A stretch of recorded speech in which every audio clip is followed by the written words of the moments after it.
Hurmatli boshqarma boshlig'i, xavfsiz va sog'lom yurt tezkor profilaktik tadbirining ikkinchi bosqichini o'tkazish bo'yicha Toshkent tumani hamkorligidagi kuchlar shaxsiy tarkibi xizmat oldi yo'riqnomaga sarflandi.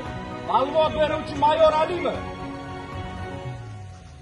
Salom o'rtoqlar. Hozir so'z navbatini Toshkent tumani hokimi Sardor Qodirovich ergashib beraman.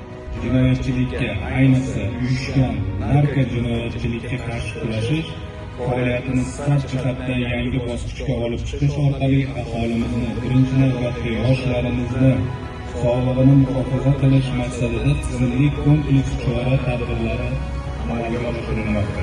O'zbekiston Respublikasi Ichki ishlar vazirligining 2026-yil 25-iyundagi 204-sonli hamda Toshkent viloyati Ichki ishlar bosh boshqarmasining 29-iyundagi 57-sonli farmoyishlari ishlab chiqildi. Ushbu hujjatga muvofiq joriy yilning 1-iyulidan 31-iyuliga qadar respublikamiz bo'ylab, shu jumladan bizning tumanimizda ham xavfsiz va sog'lom yurt keng qamrovli tezkor profilaktik tadbiri o'tkazilishi belgilandi.